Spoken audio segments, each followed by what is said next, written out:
My wife ran away and then came back. She had a really bad case of social anxiety. Runaway Bride, True Stories, Part 3. But first, like and subscribe, or else this will be in your bed tonight. I was on the wrong side of this. My fiancé left me at the altar and never spoke to me again. I can only assume that this is because I just received my dream job offer and it interfered with his dreams of me being a stay-at-home wife. I picked up my life, moved across country, took my dream job, and now I'm engaged to a fantastic man who I love very much. There can be a happy ending to being left at the altar, eventually. This was just really bizarre, and I still can't get my head around it. My friend had been dating this girl for about 4 years when they were planning on getting married. What was so surprising about the whole ordeal that followed was that from the outside, they seemed like they were in a solid relationship. They had a lot in common: religion, family values, educational goals. But a week before their wedding, she goes out on a date with another guy. And when I mean a date, I mean a date. Romantic supper kind of date. But she didn't even make a secret out of it. She told my friend she was going out on a date with a guy from work. And then that night when she came home late, somewhat drunk, and tried to climb into bed, my friend interrupted her, asking her, what is she doing? She replies, she's tired and wants to go to sleep, and he kicks her out of bed and tells her they're done. After that it got real messy. Cancelled wedding plans, awkward explanations to everyone. Yeah, that is really strange. Like, I get going on like a date with a friend. Seeing a guy doesn't always have to be romantic, but like a date 1 week before the wedding and not even trying to hide that. It's just really odd. It's really strange. My cousin was supposed to marry a girl who fell head over heels in love with a guy she met 2 days before the wedding and left him not literally at the altar, but as close as you can get. I was 6 and supposed to be a flower girl. We lived about 6 hours away, and I remember being so confused the whole ride home as to why I hadn't been a flower girl. Meanwhile, everyone else was dead silent. In a crazy small world twist, the guy that she fell in love with is a professor at the same university as my brother and has an office down the hall. He and the bride have been married for, I guess, going on 20 years now. Meanwhile, my cousin has been married 3 times, got busted for DUI so many times that I don't think he can even get a license, and ballooned up to like £300. I think she made the right choice. I was 17 at the time and still in high school. I met an alleged army guy. This was before full swing internet, so I really had no way to check, and we hit it off. I was young and I fell in love with this guy really fast, so when he proposed, I was ecstatic. The red flags were all there. He decided to propose loudly at a pizza shop, which socially would have been too awkward to say no. He didn't have his own place. I never met his family, and I never saw any evidence of him actually being in the military.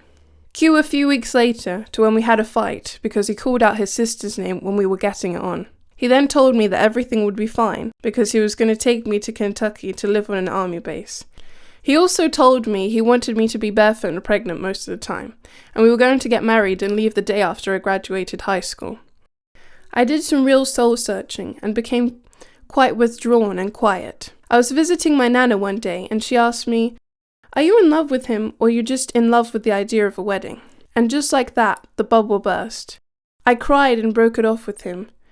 Apparently, he had already booked the Justice of Peace, so he decided to get married anyway, 3 weeks later, with the same ring he gave me. Poor girl, I wish I knew her so I could warn her. My boyfriend proposed to me at my 18th birthday party, in front of all my family and friends. We had been dating for 2 years, but I was still so young, and was just about to start university. I wasn't ready at all. I went along with it all in the moment, because I was just too embarrassed to say no. But when we were alone, I said I wanted a long engagement, for at least a year or 2, and we soon told our family and friends we would be waiting a while before we got married. However, less than 3 months after having our conversation, my mum and his took me out to look at wedding dresses, because apparently it's never too early to start planning. I saw a really lovely dress that was on sale, and my fiance's mother insisted on buying it for me. Their family was quite wealthy and had set money aside for all my fiance's milestones, like his first car, university fees, wedding, etc. She told me they were happy to cover the major costs because they were the ones who wanted a big wedding, and joked I could pay her back in grandchildren. Then, a few weeks later, she introduced me to a friend who also happened to be a florist. Next thing I know, I'm looking at bouquets and discussing table arrangements. And my fiancé is talking about venues for a wedding, because apparently it's essential to start planning ahead in order to find the perfect place. By this point, I'm truly panicking. I only have a few months until university, and I haven't even fully decided what I want to do with my education or career-wise. And now I'm choosing venues for a wedding that's supposed to be years away. May I add, a wedding that's suddenly looking like the nuptials of a minor royal. I tried talking to my fiancé, but he just wouldn't listen. Things improved for a little while when we saw a nice venue that was only available after 2 years. We booked it, and I felt like I could finally breathe again. I now had 2 years to get ready for my big, fat, crazy wedding.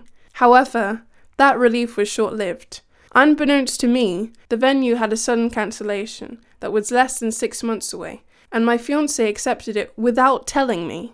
He just cancelled our future date and took the one that was now available, and then arranged the entire wedding with the help of his mum and mine, damn her helicopter ways, before telling me. When he eventually told me everything was booked, I went mental. His justification was that he'd gone with all of my choices for catering, the venue and flowers, etc. So I should be grateful that he dealt with all the stressful stuff. All I had to do was turn up.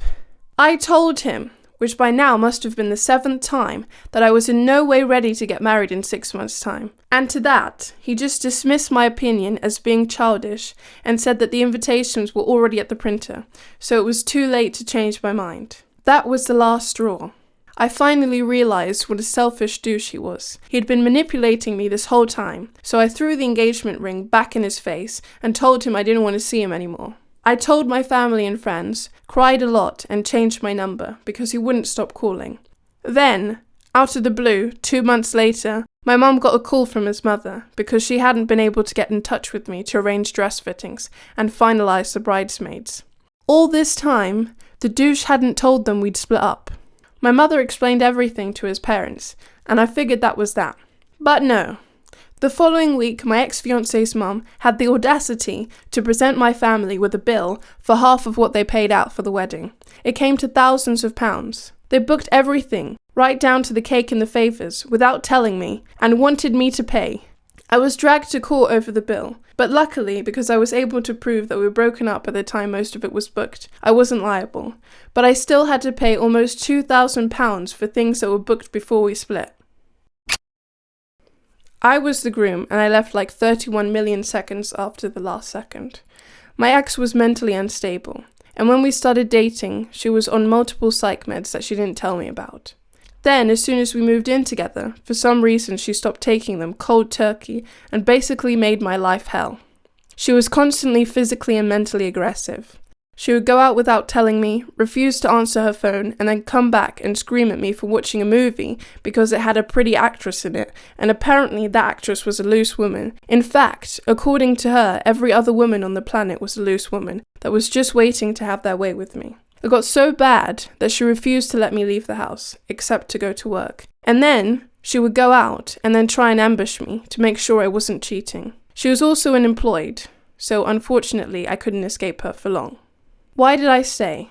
I guess I was not mentally in a great place, and due to a really crap upbringing, I was used to being treated poorly. The years of this hell continued, and I finally agreed to marry her.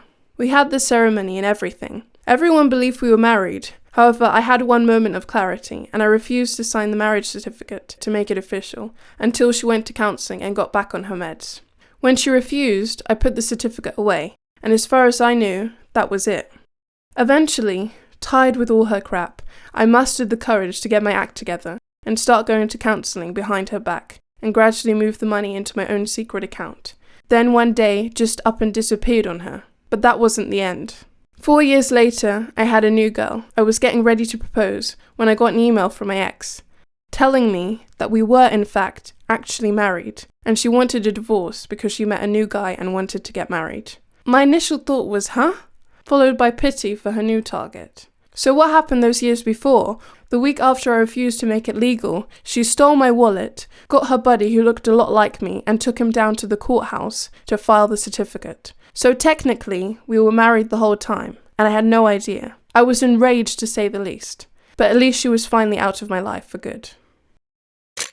Back in high school, I had this friend called Cheyenne. We were very close and loved planning our dream weddings. Every month when a new bridal magazine came out, we spent a free period at bench with a pencil circling and gushing over dresses. Flash forward to junior year when she met this guy called Nick. They started dating and the relationship was not good. They were on and off for years, and it was well known that he cheated on her every other weekend when she was away at her mum's house. Then at college, halfway through sophomore year, Cheyenne started acting very out of character and drinking heavily. Not long after, we got into a fight and didn't speak for a year. When we finally spoke again, it was because she found out she was pregnant with Nick's baby, and they were planning to get married. I was ecstatic, and we soon regained our original closeness. I was going to be her maid of honor, and they were going to have a beautiful wedding in the mountains. But when it came to the day, Cheyenne became very shaky and odd. She insisted she was fine, but 15 minutes before we were scheduled to walk down, she disappeared. Apparently, she had stepped out for a moment, but that was quite a while ago, and no one had seen her since. I went outside to investigate and noticed a pair of heels by the road. I went back to inform some of the others, and the ceremony was put on hold for the moment, while we were looking around for Cheyenne. I noticed Nick was getting extremely angry and muttering things like, "That damn biatch, when I get my hands on her." Meanwhile, I was panicking, not knowing what to do.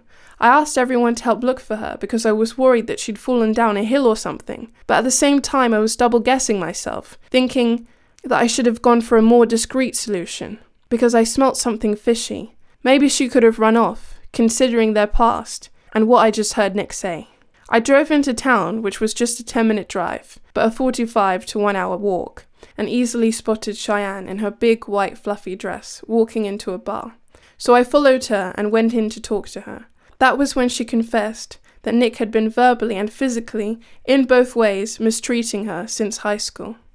That morning, he had threatened to kill her and her unborn baby if she didn't behave. I called the police immediately and drove her to the hospital. After a long and messy trial and a restraining order, he was finally put behind bars, and she moved to Portland so she could be close enough to her family but far enough away from him.